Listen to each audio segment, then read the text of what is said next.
All right, good afternoon. Welcome to our scheduled debate, Non-Invasive Embryo Selection Techniques Are Clinically Useful. This is a special debate because hopefully the idea is that this is being live streamed by Fertility and Sterility as part of the Fertility and Sterility Journal Club Global. And my name is Dr. Alex Quas. I'm the moderator. I am the division director at the University of Basel in Switzerland. And I'm very honored to moderate this because it brings together two entities that are very, very near and dear to me. The Great Pacific Coast Reproductive Society meeting. If you haven't been, you should attend it. If you come once, then you will always come. And then also the Fertility and Sterility Journal Club, which as a member of the Interactive Associates of Fertility and Sterility, I have been involved in. We have a fantastic panel today to discuss this topic. Dr. Paul Lin, Dr. Jason Furnasiak, and Dr. Richard Scott, who I will introduce in a bit more detail in just a moment. The expected learning outcomes are to identify the technical challenges associated with non-invasive PGT-A, discuss the evidence for techniques evaluating spent culture media, discuss the evidence for time-lapse imaging, and go a little bit into the role of AI. So, I don't know if this is going to work, but maybe we can do this. For the people who are attending online, they can maybe try to click if that's working. But otherwise, we'll also have a show of hands. So the question is, in your opinion, which of the following holds the most promise for the non-invasive selection of embryos for transfer? A, non-invasive PGT-A, B, evaluation of spent culture media, or C, time-lapse imaging. If you had to pick one of these three. So show of hands, who thinks that A holds the most promise? We have about, maybe 30. Okay. B, evaluation of spent culture media.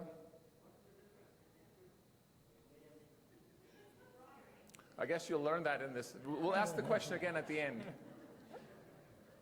Okay, that wasn't that many. And then time-lapse imaging. Okay. So we have actually almost evenly split. Not everybody raised their hands, but we'll have that question again later. So I've already introduced myself. So the quest for non-invasive selection tools is ongoing, and so you can see publications in journals like Fertility and Sterility, basically in almost every issue. So now I'd like to introduce the debate panel that will actually debate that, because I'm just the moderator, so I just wanted to introduce the topic. So Dr. Paul Lin is currently a physician in a busy private practice in Seattle Reproductive Medicine, where he also serves as the medical director of the Seattle Reproductive Surgery Center. Dr. Jason Furnasiak is an attending physician at RMA, New Jersey, where he serves as lead physician and high complexity laboratory director of the embryology and andrology labs at the Mountain office. And Dr. Richard Scott, I introduced him also this morning at the meeting and said he does not need an introduction, but I'll do it anyway. He's a board-certified reproductive endocrinologist of EVRMA and one of the founding partners of RMA New Jersey. He has published over 700 publications, and his research interests include, amongst other things, the non-invasive screening of embryonic reproductive competence, which is what we're discussing today. So the structure that we have developed for this debate is that there will be a pro and a con section for the three topics of non-invasive PGT-A, spent media omics, and time-lapse imaging. And the panelists have either voluntarily or involuntarily agreed to take the various con and pro positions. And so we'll see how that goes. And we'll see what you agree with the most. So let the debate begin. And so our first debater is Dr. Jason Furnasiak about debating the pro for non-invasive PGT-A.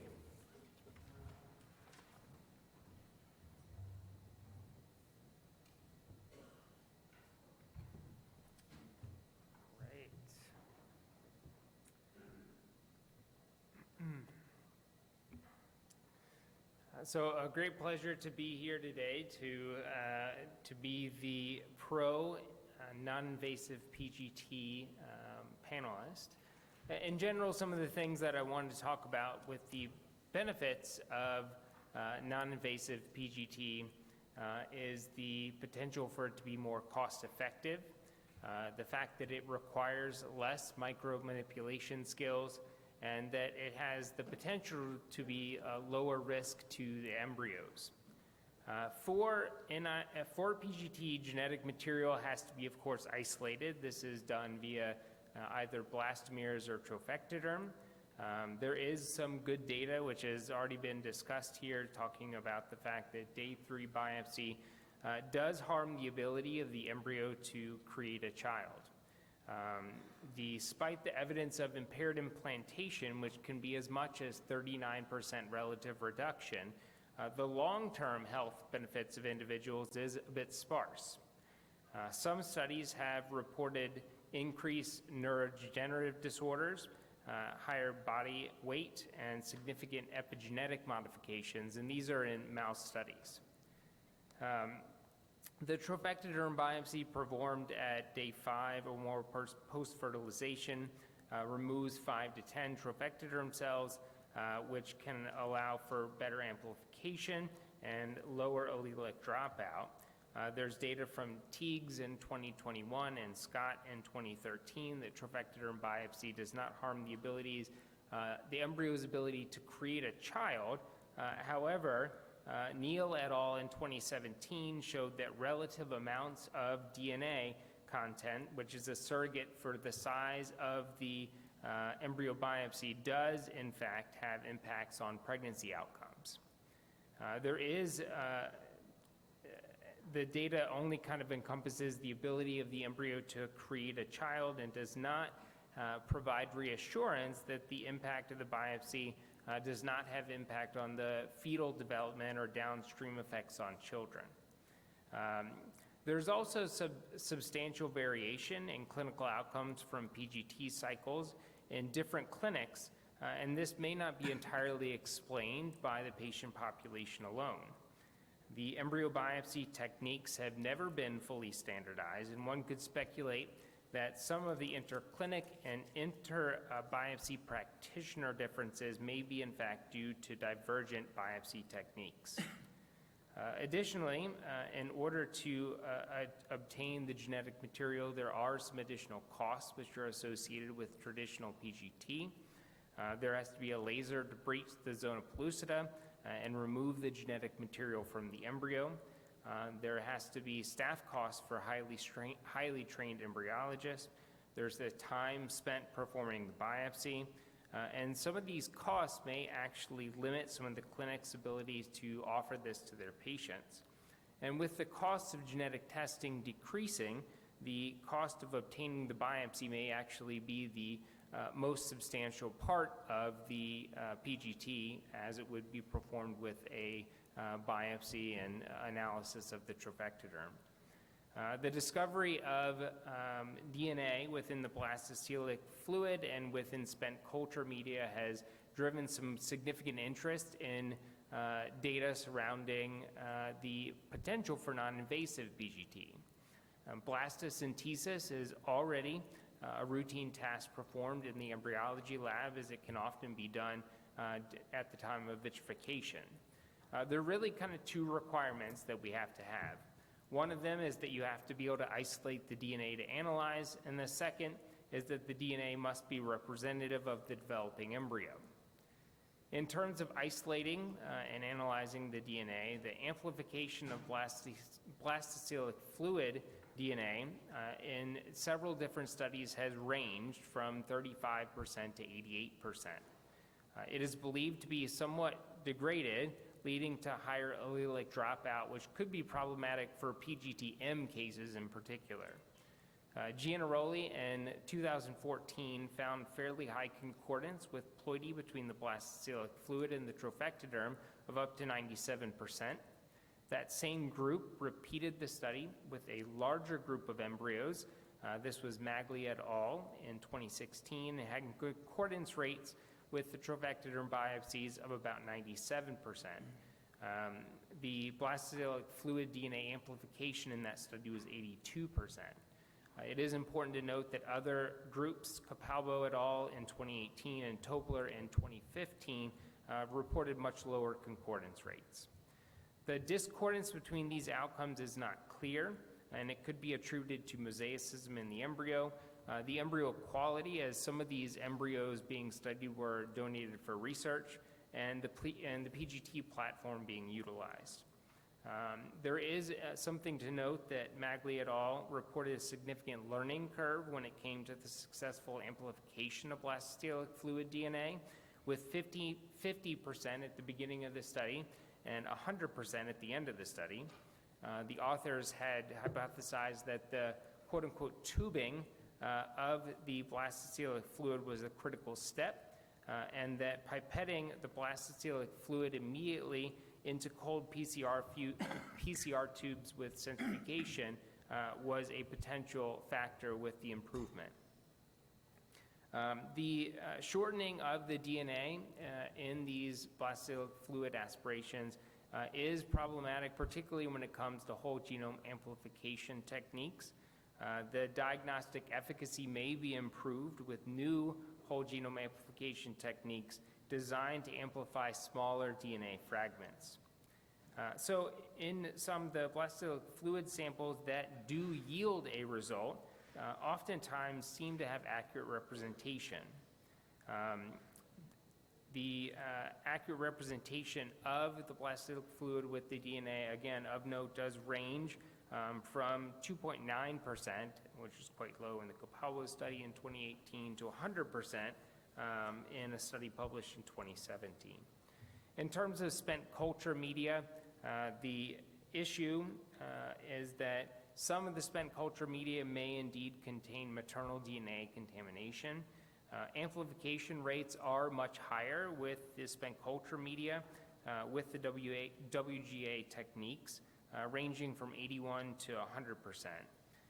Capalbo et al. Found higher rates of amplification in spent culture media than blastocytic fluid. An interesting study in 2019 by Rubio et al. Found that spent culture media and trophectoderm diagnoses, when the trophectoderm and spent culture media were concordant, pregnancy rates were higher and miscarriage rates were lower. The N in the study was a little bit too small to make predictions. However, this indicates that perhaps spent culture media analysis may be additive in some way to trophectoderm biopsy. So in summary, the the non-invasive PGT with blastocytic fluid or spent culture media is potentially more cost effective. It certainly requires less micromanipulation skills and has the potential to pose lower risks to the embryos.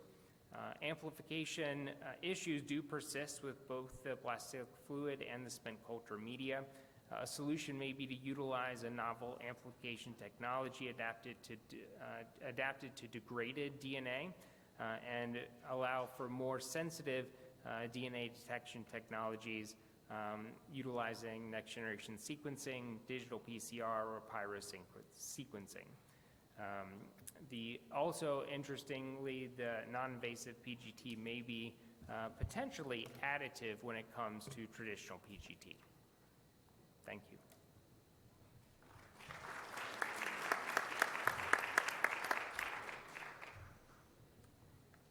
All right, we've got Dr. Scott next to argue against his former fellow.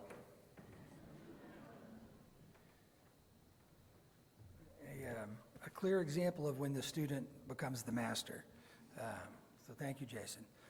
I have a couple of starting comments real quick, and then I'll try to stick to my 5-minute time limit. One, I can't tell you how excited I was to have Con on a PGT topic with Rick Paulson in the audience so we could agree. And then broke my heart when they asked which technology was most likely to be useful, and he raised his hand for PGT, and we may end up on the opposite side again. But all things more seriously, I agree with 99% of what Dr. Furnasiak just said. He summarized and quoted the literature very precisely and accurately, and it provides a great oversight of where we are in this process. What thing you didn't hear him say, though, was that it works, right? Did he actually say that more patients get pregnant or that there's data to support that? Because I don't think I heard that. And that is what today's debate is about. And so, to be honest with you, I'm a proponent for ni-PGT. I just don't think it's ready yet. I think it has great potential, particularly as we learn more about it. The blastoceal fluid stuff is so complicated. We spent time in Italy. We looked at all those techniques. They are certainly not less invasive and less complex than just regular old PGT. And they're very difficult to do. And Magley's paper came out 4 years ago. Where's the clinical study? Re ipsa loquitur, it speaks for itself. The reality is that if you want to read about sort of the clinical correlates and where we have gotten within ni-PGT, I would refer you to a review article written in JARG by Dr. Balaris. Musa Shamaki of Pacific Coast and ASRM was the second author on that paper. And it really provides a very nice summary of what we know and where we are. And the reality is it's getting better, and there's information there that might be useful, but the overall predictive values remain very low. Carmen Rubio, who was originally from our group Spanish program and a friend and highly respected colleague, talked about another platform and published a couple years ago now. And in her paper, what you'll find if you look, it's published in FNS, what you'll find is that concurrence for ploidy and gender is qualitative, is 84%. So I've gotten beat up brutally over the years at debates with my esteemed colleague for a technique that has a positive predictive value for abnormal of 99%. So if 99% is not good enough, how are we going to live with 84%? Now that study did find that if you had both positive trophectoderm and ni-PGT, that they did better, and if they had a abnormal, even if the T biopsy was normal, if they had an abnormal ni-PGT result, that they had 16% implantation rates, quite low. But it was undersized for any statistical comparison of any means, and really needs to be studied prospectively. The overall sustained implantation rates in the whole study were quite low. And so the take-home message from those two studies are that work is being done, and it's meaningful work, and it should continue, but there's no data to support its use. Now, the other paper that's received quite a bit of attention is the PNAS paper from Wong, where Dr. Rakowski, former president of ASRM, was the senior author, and certainly one of the distinguished investigators in our field. And they found higher correlations and higher predictive values comparing evaluation of the embryo, but they took the whole embryo. So the name of the game in PGT is starting material. More is easier, less is harder. And so if you put the whole blast in, a day 6, but now cultured to day 7 blast in, and you get all those cells, do you think that's easier or harder? That's easy. When you look at the spent media from them, their correlations were pretty accurate, and in the 90s, but we have not been able to reproduce that. I showed you data this morning. I'll quote it again briefly in just a moment. We've not been able to reproduce that in the clinical world. And the reason is this. The PNAS study was based on day 6 embryos that were then vitrified, right? So we know that when you vitrify embryos, you lose a couple of cells. You lose a few cells. Well, Carlos Simone taught me that there's in normal spent culture media droplet, you're going to get about 4 picograms of DNA. It's less than 1 copy. 1 copy is about 6. So if you add a few more cells, you're dramatically increasing the amount of DNA you have to evaluate. And then they cultured them from day 6 to day 7. Embryos that are already hatching or hatched, embryos that were already fully mature on day 6 don't do well if you just culture them for another day. And you start getting cell death, for sure, and that's well documented. And of course, then if you collect the samples, you've had a lot of reasons for at least some of the cells to die. You're going to have more DNA in the sample, and you're going to get a more reliable result. But we don't want to harm our embryos by design so that we can use ni-PGT. All the class 1 data to date says that biopsy can be done safely. Anything can be done poorly, but biopsy can be done safely. Do you have to train for it? Yeah, we have to train for a lot of things. That shouldn't daunt us. That should not make us fearful. And so Brent Hansen's paper, the last one I'll close with, which was published in Fertility and Sterility in the last year or so, really looked at the same assay that Dr. Rakowski used. And the people who had developed the assay came and were involved in running the assay in our genetics lab. They were involved in setting how embryo culture was, change the media on day 4, change it on day 3, culture to day 5 or day 6 or day 7. While there's a lot of detail in that paper, and maybe you would like to read it if you're interested in this topic, but I will mention the following. The best prognostic group, because it's all about predictive values, when you get a result, if you got no amplification, the sustained implantation rate was 70%. 7 out of 10 of those embryos delivered. All ages, right? So that's really good. That's better than we normally do. Why do you think that's the case? Because there's no cells dying, because that embryo is really healthy. A failure to amplify is in some sense a super selection for high quality embryos. Still, I think it's going to be difficult to sell it to our patients. Yeah, we're going to bring you in and we're going to do this really fancy test and we're going to charge you money for it and we're really hoping to get nothing. I think that's going to be tricky. On the other hand, there were some embryos labeled euploid by the non-invasive result and some labeled aneuploid by the non-invasive result. The sustained implantation rate in the euploids was 50%. So euploid trophectoderm, euploid ni-PGT did not do better than no result. But the real kicker is this. If it was euploid trophectoderm and aneuploid ni-PGT, what was the implantation rate? 50%. And so the bottom line is that we're just not there. We don't have any meaningful clinical studies. And the Cochrane Review and an Archives and OBGYN, I believe, article that did meta-analyses found these a couple of things. But the bottom line is that, I may have quoted that last one wrong, so please ignore that. But the bottom line is that as of yet, we're not any place that we want to be with ni-PGT. Stay tuned. It may be better in the future, but it is not there today. And if you don't believe me, ask the group at Monash how they feel about their ni-PGT platform. Thank you.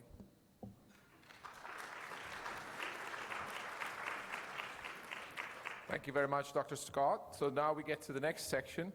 And so I think there was a question from the audience what the difference was between the first and the second. And, I'm just the moderator, but it's because basically in the first topic it was about DNA, and now it's about omics. So, for example, metabolomics in the spent media.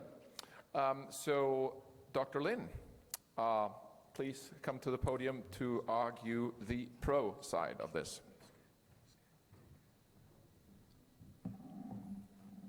All right, so I'll be talking about the pro side. Oh, sorry, my notes went away here.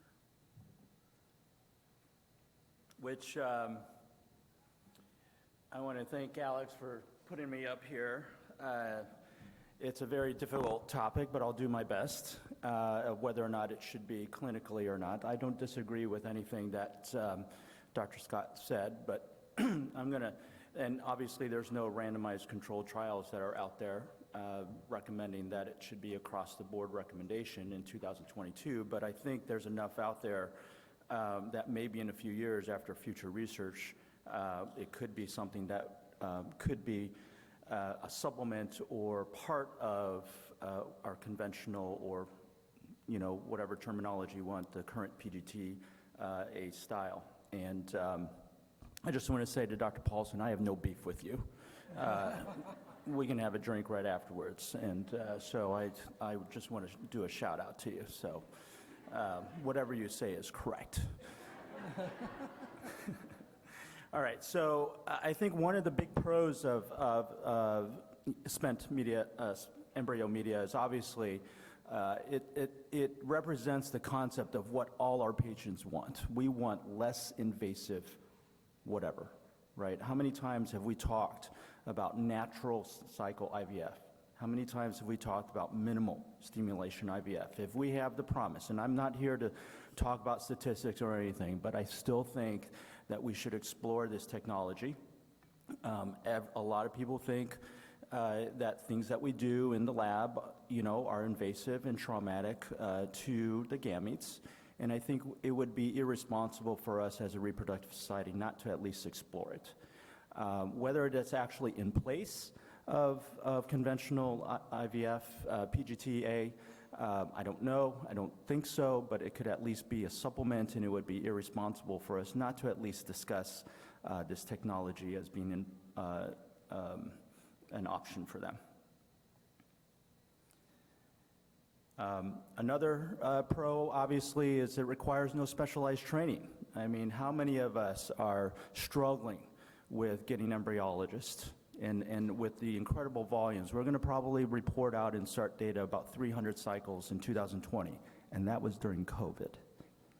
That was during COVID, when we were doing supposedly less cycles. So there's an incredible demand on the laboratory situation, and anything that we can do to try to decrease the amount of workload in the lab is something that we should explore. And just to give you a frame of reference, in 2019 we did about 293 cycles. So it's going to go up, and I can't even imagine what 2021 will be, as all of us are struggling to cycle our patients. So this demand puts a tremendous amount of burden on the lab, especially our embryology, and it would, from an operational standpoint, not to consider non-invasive PGT-A as a supplement, maybe not a replacement for what we do now, I think is something that would be irresponsible for us to not at least explore. I think there's probably some advantage to especially the older patient or lesser quality embryos, which we all know are more fragile and susceptible to stress and degradation. To be able to give them this information, I think would, in a non-invasive way, is something that needs to be considered. So it could be have a niche possibly for older women or maybe more prognosis poor patients. And how many of us, have this concept of more information is better than no information? Our patients are hungry for information, and yes, we should sit here, as we should, debate about a sense of responsibility about what the positive predictive value and the negative predictive value. I would say the negative predictive value is probably most important for our patients, but I think even though the literature is very small and the general concordance rates between non-invasive and PGT-A are wide, not enough to justify it being utilized across the board, we have to at least inform our patients that we're exploring this. We do this all the time. We have our obvious biases, but I think we need to have a sense of responsibility that we're at least exploring this for the sake of giving them more information. Right? I mean, we are always doing autosomal recessive testing, we're always counseling our patients, and we're always engaging our patients, and I think the non-invasive PGT-A might be an option for them. It gives them some information rather than no information at all. And we need to allow the patients to choose for themselves what they want to do, and we make available to them all these technologies. Another pro is, what if the laser breaks down? I mean, I know it sounds old, but that could possibly happen. Could it be used? Another advantage is it could be used in conjunction with standard trophectoderm PGT-A. Again, we can quote references that I won't do because Jason did a nice summary there, but it could be a conjunction and more additive information to the scenario, and it's not invasive, so it's kind of like a why not. Now, it might not necessarily help with embryo selection, but it's going to not necessarily help with solving embryo selection per se by itself, and I don't necessarily see it as a replacement, but it's certainly going to help bring to the table that more information for the patient. So, I mean, that kind of comes down to the debate of whether non-invasive PGT should be viewed as a diagnostic test or a screening test, and we have to understand the subtle differences between those two. Is it a diagnostic test or is it a screening test? And I would argue that it could be viewed as a screening test because we still have to do we always recommend the first trimester genetic testing. We always recommend the amnio. You need to engage the patient and try to provide security. So why not have that information available to them? So thank you very much. Excellent. Thank you, Dr. Lane. I think some people might have noticed that you basically took Jason's side one more time. And so essentially the PGT-A or non-invasive PGT-A has now been pro-argued in two different ways. We do want to cover a little bit of the spent media omics as well. So actually Dr. Scott volunteered to do a quick pro for the spent media omics. What we do have to try and do is now keep the rest of this a bit like a presidential election debate, that everybody only gets like 3-4 minutes, so we cover all the topics and have questions, time for Q&A at the end. All right, Dr. Scott, you're back up.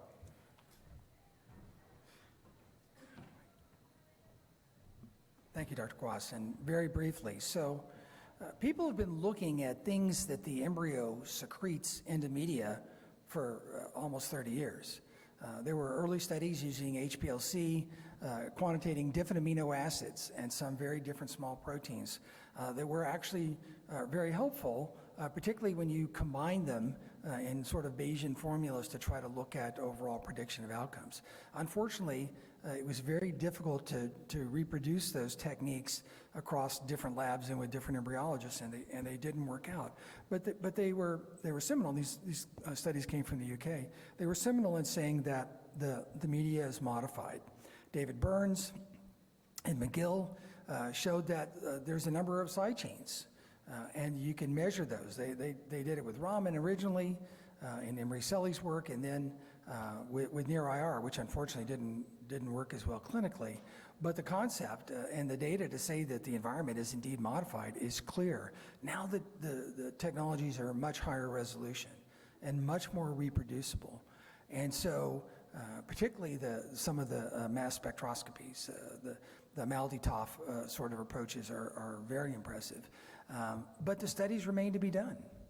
And so I think that looking at spent culture media, it may very well be that someday we do non-invasive PGT, but then we augment that by looking at certain proteins or amino acids or free fatty acids or goodness knows what else in the spent culture media that are coming from or were modified by the embryo. So once again, I'm in favor of something, but it's just not ready for prime time yet. Thank you. All right, Dr. Furnasiak is going to argue the con side of this topic.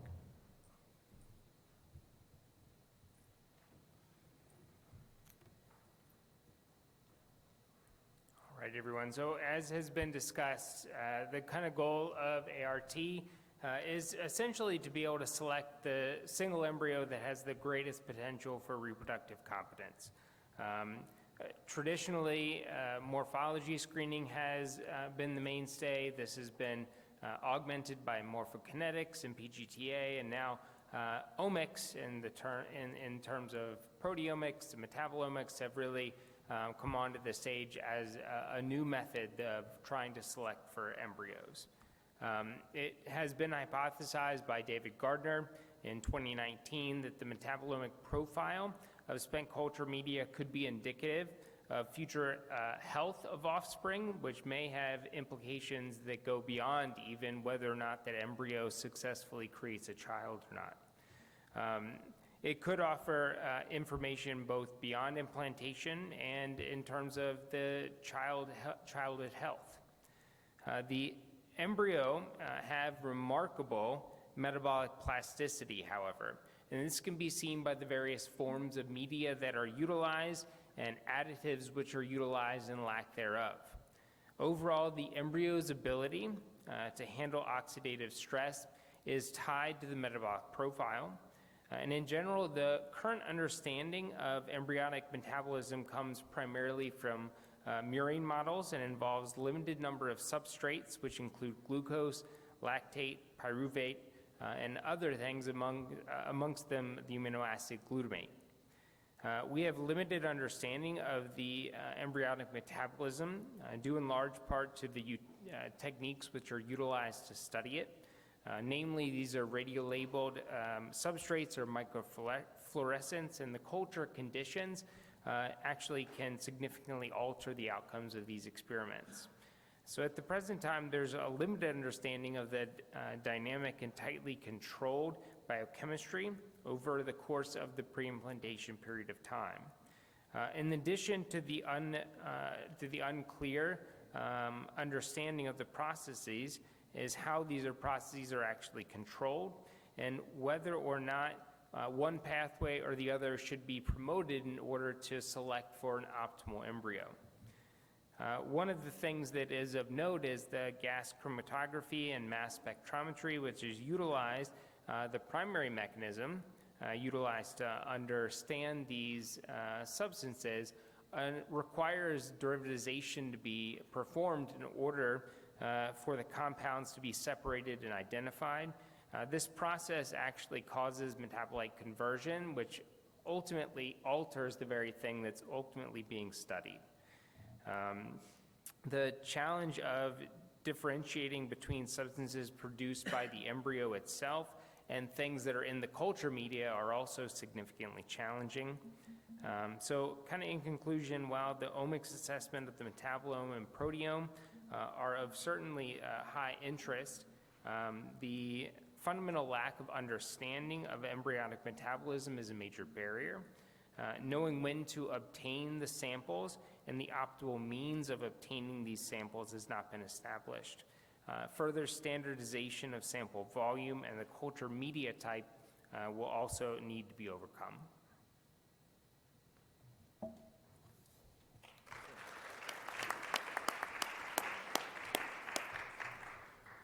Excellent. So we move on to the last section, which is time-lapse imaging. And so Dr. Lin and Dr. Scott, let's say 3 to 4 minutes each on the pro and the con, and then we have time for questions.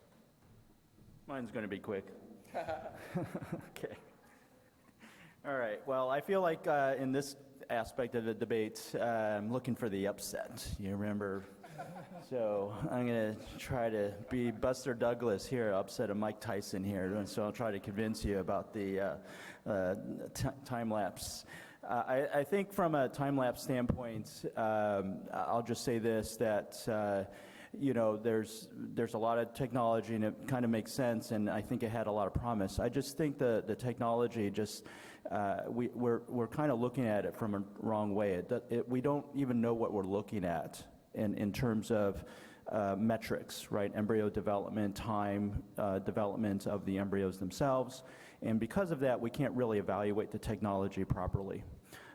So I think, although I'm not advocating to be prime time, but I think we're kind of looking at it the wrong way. So, but we do know that from Wong et al. In 2019 that there was some promising data that rapid expansion of blastocyst culture was associated with some robust integrative cellular mitosis in trophectoderm cells. So, you know, in other words, euploid embryos expand as blasts before aneuploid embryos. So there is some promise there, but I think we have to continue to look at time-lapse imaging and be able to look at it in a more critical fashion and kind of decide what we're actually looking at before we really, put time-lapse imaging out to pasture. So I still advocate for it being considered. Thank you.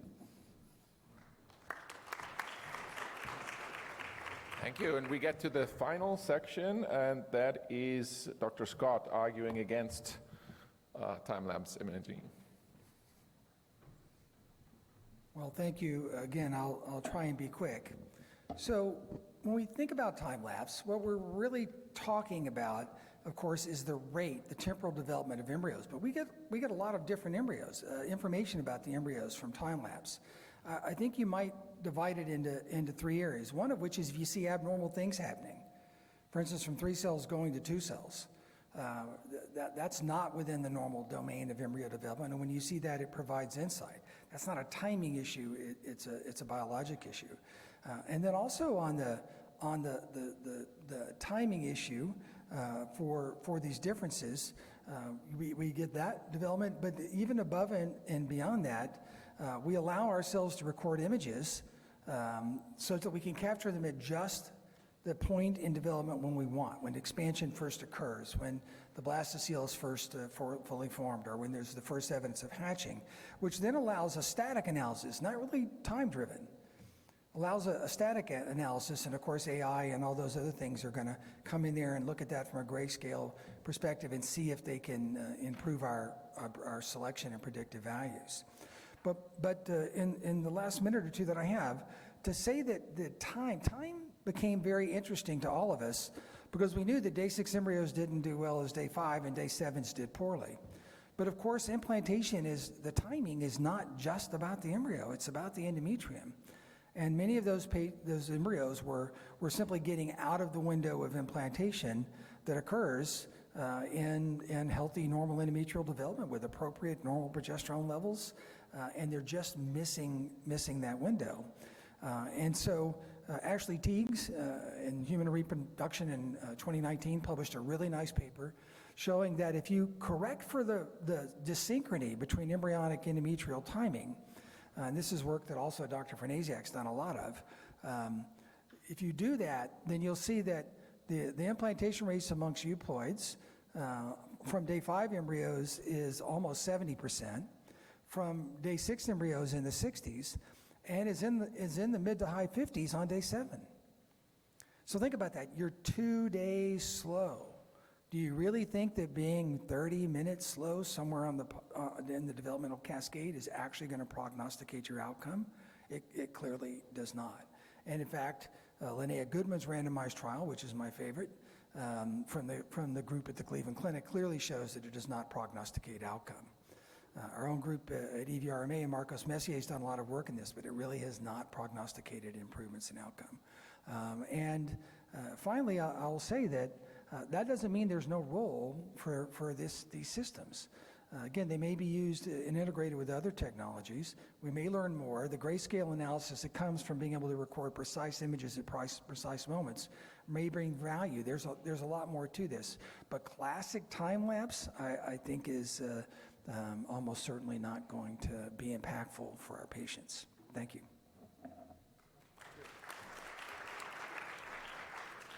Thank you very much. I think we've had a fascinating debate. So now what I'd like to do, if this still works, the advance, is that the last slide? So it seems to not let me advance the slides anymore.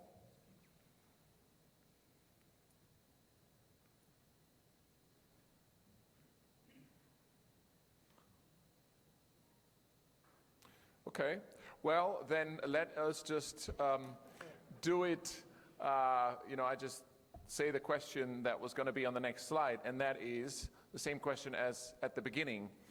So at the beginning we asked which of these technologies has the most promise, and now I'd like to ask you again, following this debate, in your opinion, which of the following holds the most promise for the non-invasive selection of embryos for transfers? So non-invasive PGT-A, please raise your hand. So that's the analysis of DNA either in the blastocele fluid or in the spent media fluid, as we learned. That's a good number. Like I would say that's already maybe a majority.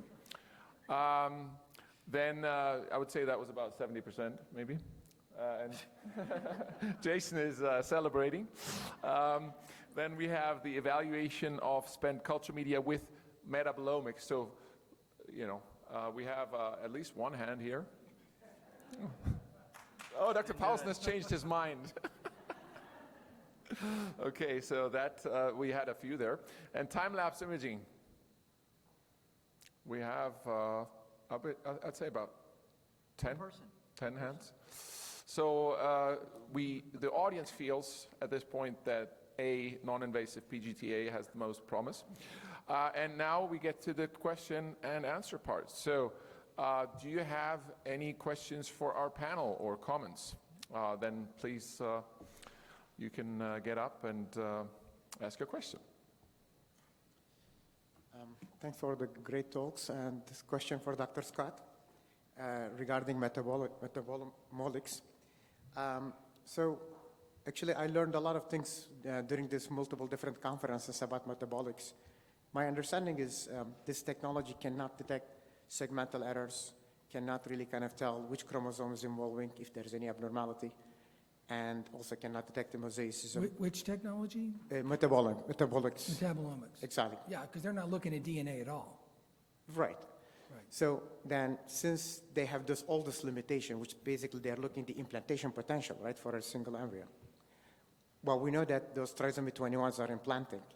So by finding this specific embryo has implantation potential, but some of the chromosomes are still viable and can implant, and if you cannot detect which chromosome is involving, do you think that there's a still feature for this technology? I do, actually. Not to dismiss your point, though. So I like knowing what the genetic assessment of the embryo is, but remember, it's an approximation, right?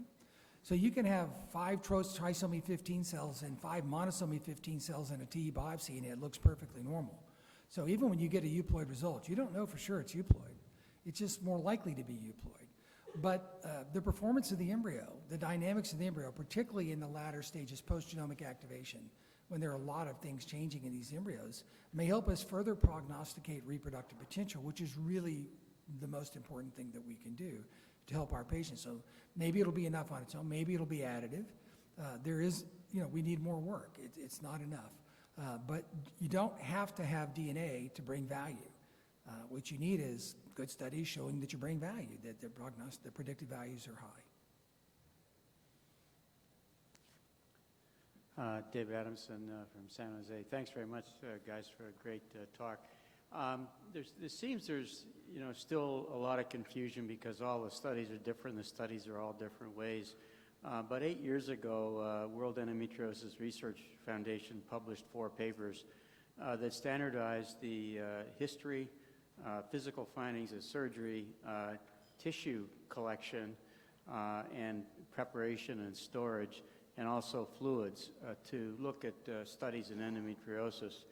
And today there's 50 centers around the world that have large repositories of fluid and tissue that have been collected in a pretty standardized way, and they're starting to do large studies with these materials. And I'd like to ask, with such an august body of experts and with people from SART here, is there some way or some consideration perhaps to looking at a way to standardize our research in the future so we can get more consistent results and really try to get some answers for these very, very complicated biologic issues? Well, I think the answer is yes. It's a wonderful idea, obviously. But if you look within a given assay, and there's many different ones, they do tend to get very consistent results for a given amount of starting material. And those are the data that you have, which I don't believe are sufficient to demonstrate clinical value, but where you can test these things on cell lines and show that you get the same results over and over again. So I think we know something about analytical precision and accuracy. When you have mixed cells at different stages of development, it's much harder to get a result from an embryo. And of course, that's different in every biopsy from every embryo, so very hard to standardize. But I think that looking at creating pools of material and looking at things in ways to standardize stuff is a superb idea. I think having the ASRM or PCRS or ESHRA simply define the criteria which we should meet to call a diagnostic valid, just hypothetically, would be an outstanding first step and creates a lot of confusion. The lack of that creates a lot of confusion. But yes, I think it's a great idea. Rick Paulson from USC. So I really enjoyed the debate. Thank you very much for all the great data that was presented. I think the problem is that we're debating among 3 different non-invasive methods as opposed to debating between invasive and non-invasive techniques. So these are non-invasive. That's great. Time-lapse, probably not worth $150,000 for the machine, but it's non-invasive. You're looking at it. You can all sorts of stuff that I think we have not yet probed. So all of these things I think have potential. I'd like to focus on 2 things that I heard. One of them was I heard Dr. Furnasiak talk about the trauma from the biopsy of the blastocyst. And the other one I heard was Dr. Scott said the more stuff you have, the easier it is to analyze. So those are in conflict with one another. The bigger biopsy you take, of course, the more accurate the results. That's going to be, right, that's going to come out. So I thought that was great. So you need the smallest possible biopsy. The smallest possible biopsy is no biopsy at all, is a non-invasive kind of approach. So I think that's going to be the way to go. But I have to say it again, the biopsy is not harmless. You can demonstrate in a selected group of large blastocysts that have large number of cells that you can take a few cells off. But if you look at the analysis of PGT-A data, there's no question that some of those blastocysts are being impeded from their implantation because of the biopsy. And the studies that are done on women under the age of 35 who have very large blastocysts, large numbers of cells, I think that's great. But your 41, 42-year-old that has a blastocyst that has maybe 50 or 60 cells, and you take 5 off and you destroy another 10 surrounding it during the biopsy process, I think does, in fact, cause harm. So we need to keep working on these things. We need to keep working on the non-invasive selections and put them together, and then also understand that this is not diagnostic. This is a screening test that allows you to prioritize which embryos you transfer first, second, and third. So at the end, I guess there was not a question there. But I couldn't agree with you more, Rick. Well, unfortunately, Rick and I are going to end up on the opposite sides here again. The reality is that the best biopsy is not no biopsy because that provides no insight. And clearly, morphology is not enough, and we need that insight. That's where you get rid of multiple embryo transfer. And believe me, getting to all single embryo transfer has done more to help our patients than all this other stuff combined. It's the most important part of PGT-A. But the reality is there is likely a size biopsy up to which an embryo will tolerate.